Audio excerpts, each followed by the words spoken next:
Very good morning, dear students. Today we are going to continue our chapter Journey to the End of the Earth, written by Tishani Doshi. As I described you yesterday, that student on ICE program was going on. Okay, and Tishani Doshi, she was working with a group of teenagers. She went on an expedition with a group of teenagers in Antarctica. Okay, now let's continue the chapter, and first of all, let's revise the main points. Human civilizations have been around 12,000 years on earth and have managed to create our dominance over nature.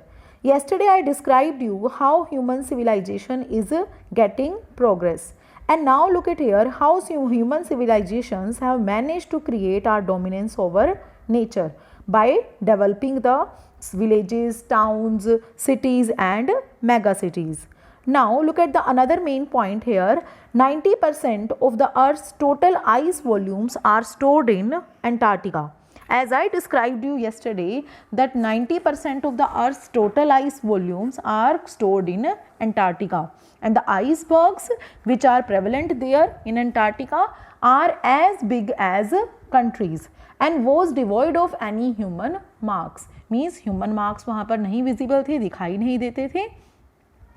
Days go on and on in 24 austral summer light.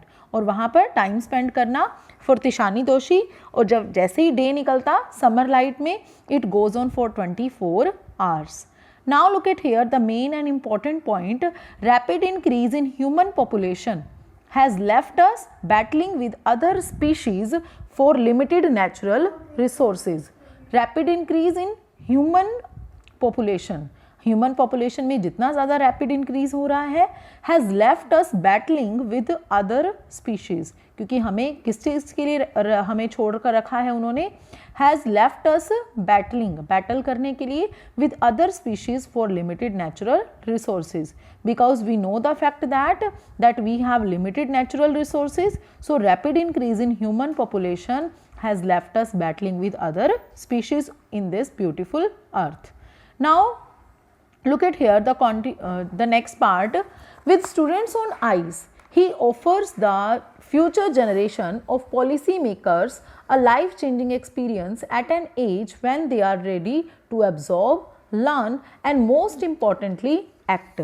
Yesterday I described you that the student on ICE program was headed by Canadian Geoff Green.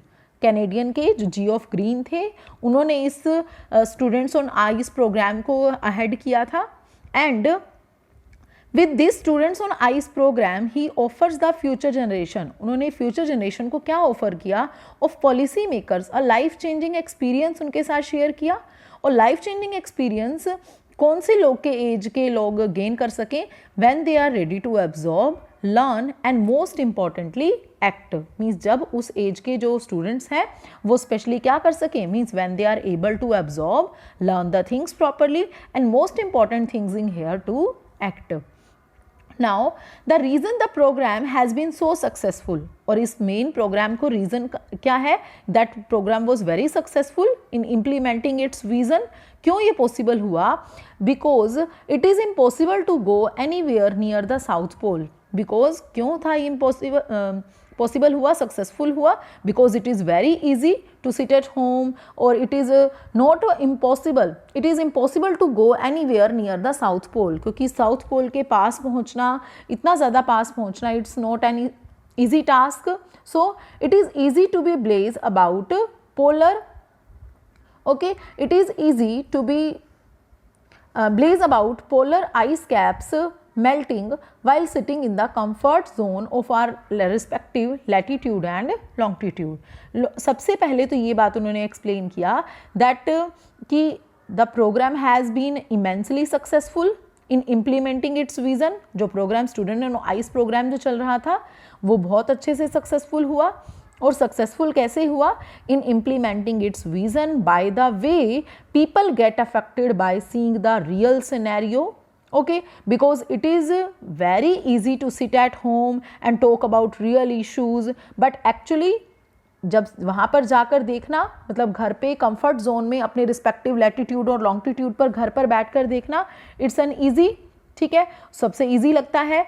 and but when you can visibly see glaciers retreating, ice shelves collapsing, you begin to realize that the threat of global warming is very real. मतलब घर पर बैठकर बात करना, घर पर इन सब चीज़ों के बारे में डिस्कस करना, and to sit at home to talk about real issues, it's very easy task. Okay, but when you can visibly see, जब आप visibly किसी चीज़ को, but actually seeing glaciers retreating, जब glaciers retreat कर रहे हैं, ice shelves collapse कर रही हैं, बड़ी बड़ी icebergs जो गिर रही हैं, you begin to realize that, means it gives you a glimpse into the future. तब आपको आपका वहाँ पर फ्यूचर दिखाई देता है, and it tells you that the very threat of global warming is real, कि जो थ्रेट है ग्लोबल वार्मिंग का, we come to know the fact that, हम इस ग्लोबल वार्मिंग के बारे में सभी जानते हैं, तो इस ग्लोबल वार्मिंग का जो थ्रेट है वहाँ आपको जानने के बाद क्लियर हो जाएगा, it is very real.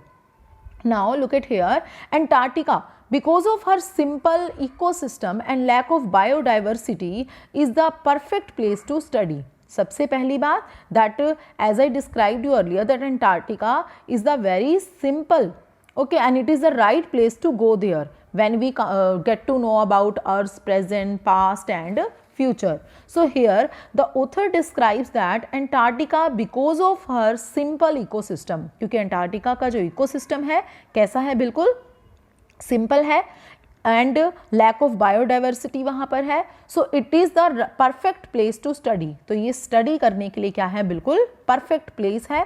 How little changes in the environment can have big repercussions, कि रेपरकशंस मीन्स कॉन्सिक्वेंसेज, रिजल्ट्स. तो कहता है दैट, ऑथर क्या बता रही हैं कि वहाँ का इकोसिस्टम और लैक ऑफ बायोडाइवर्सिटी, इन चीज़ों के बारे में क्या है कि is the right place to study. किस चीज़ के बारे में स्टडी करना, that how little changes in the environment, कि छोटे छोटे चेंजेस अगर हमारे एनवायरनमेंट में होते हैं तो उसकी वजह से बड़े बड़े क्या आउटकम निकलते हैं. हियर एग्जाम्पल भी गिवन है आपको कि किस तरह से एक लिटल सा change, a little change in its environment can have a big और ड्रास्टिक इफेक्ट, कि एक छोटा सा चेंज भी वहाँ पर क्या कर सकता है, एक बिग कॉन्सिक्वेंसेस, उसके रिजल्ट्स हो सकते हैं, ड्रास्टिक चेंज लेकर आ सकता है. For example, take the microscopic phytoplankton. सबसे पहले इन्होंने किसके बारे में बात की है, माइक्रोस्कोपिक फाइटोप्लैंक्टन के बारे में. Science students are generally know about this fact.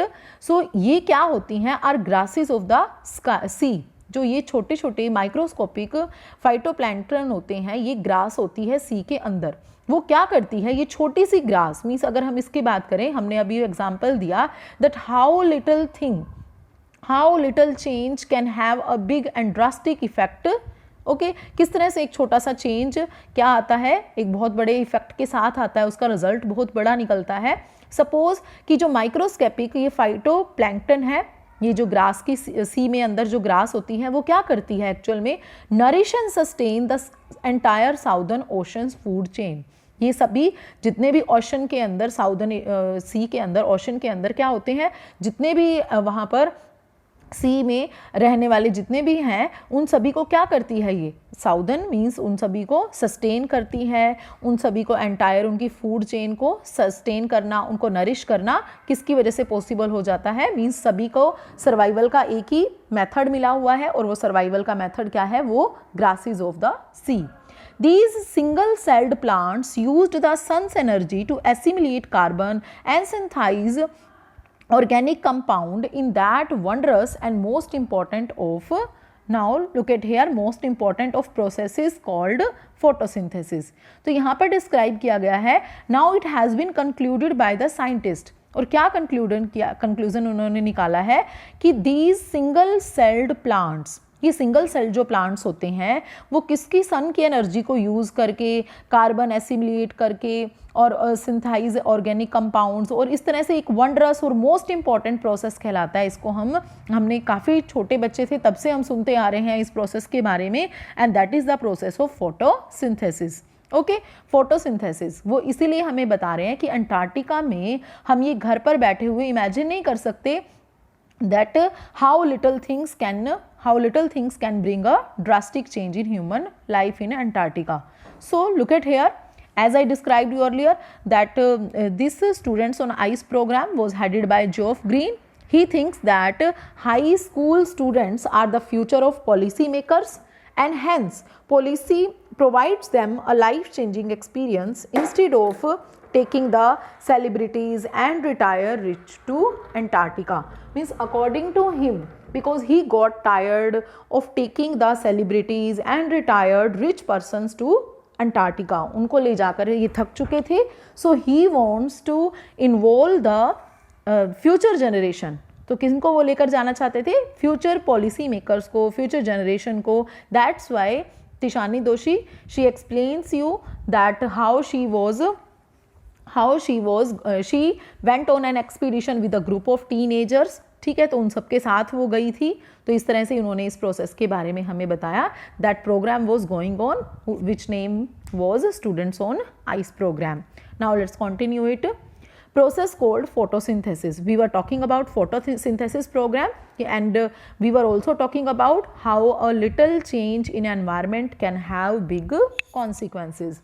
Scientists warn that, और साइंटिस्ट ने हमें ये वॉर्न किया हुआ है that a future depletion in the ozone layer, अगर ओजोन लेयर में एक भी और अगर फ्यूचर डिप्लीशन होता है, that will affect the activities of phytoplankton. जो हमारा ये जो सी के अंदर ग्रासेस का प्रोसेस है वो बहुत ज़्यादा अफेक्ट हो जाएगा, और उसके रिजल्ट क्या निकलेंगे? Will affect the lives of all marine animals and the birds of region, the global carbon cycle. हमने अभी बताया कि ये सभी सर्वाइवल के मतलब इन सभी को सर्वाइव करने का एक ही प्रोसेस है, और वो क्या है? ये जो ग्रासेस हैं सी की, उन्हीं की वजह से ये सारा प्रोसेस चलता है कि अगर ये अफेक्ट हो जाएगा, अगर एक ओजोन लेयर में और डिप्लीशन हो जाता है, तो हमारा ये जो प्रोसेस है फोटोसिंथेसिस प्रोसेस, ये प्रोसेस क्या हो जाएगा? वर्क करना बंद हो जाएगा. In the parable of the phytoplankton there is a great metaphor for existence. अब उन्होंने हमें इसका एक और सोर्स भी बताया है कि एग्जिस्टेंस का एक और मेटाफर भी है. सबसे पहले और वो रिजल्ट क्या है? That first of all take care of the small things. Means ultimately they want us to inform that we should take care of the small things. अगर हम छोटी चीज़ों की मीन्स छोटी छोटी चीज़ों का ध्यान रखेंगे, so the big things will fall into place. तो बड़ी चीज़ें अपने आप ऑटोमेटिकली अपने लिए प्लेस बना लेंगी, अपने लिए चीज़ें उनका रिजल्ट क्रिएट हो जाएगा. According to next one, now we are talking about walk on the ocean. Okay, my Antarctic experience was full of such happenings, but the best occurred just short of the Antarctic Circle at 65.55 degrees south. उनका जो experience था, तिशानी दोशी का Antarctic experience जो था, that was full of such epiphanies. Epiphanies means memories. But the best occurred just short of the Antarctic circle. वो कहाँ पर जाना था? 65.5 डिग्री साउथ में. द शोकालास्की, जिसके बारे में आपको मैंने पहले बताया था, ship Shokalskiy has manage to wade her self into a thick white stretch of ice between the peninsula and Tadpole island. अब एक्चुअल में क्या हुआ? जो ये शोकालास्की शिप था, ये कहाँ फंस गया? वेज कर गया. ये फंस गया किसमें? एक thick white stretch of ice के बीच में. और वो जगह कहाँ थी? प्लेस कौन सा था? पेनिसुएला एंड टैडपोल आइलैंड के बीच में. Which was preventing us from going any further. अब वहाँ पर फंस गए, तो उस वजह से वो आगे नहीं बढ़ पा रहे थे. The captain decided. अब कैप्टन ने क्या डिसाइड किया? That we were going to turn around and head back north. कि हम हेड बैक नॉर्थ की तरफ मुड़े. बट बिफोर वी डिड, पर ऐसा करने से पहले, we all were instructed to climb down the gangplank and walk on the ocean. जैसे लकड़ी का कोई बैलेंस बना हुआ होता है, तो सबसे पहले हमें आगे, जैसे ही हम बैक की तरफ मुड़ते नॉर्थ की तरफ, तो उससे पहले ही हमें इंस्ट्रक्शन मिल गई कि हमें उस लकड़ी के तख्ते के ऊपर क्या करना है? क्लाइंब करना है और वॉक ऑन द ओशन, और ओशन पर चलना है. सो देयर वी वर, तो हम वहाँ बैठ गए. All 52 of us kitted out in Gore-Tex and glares.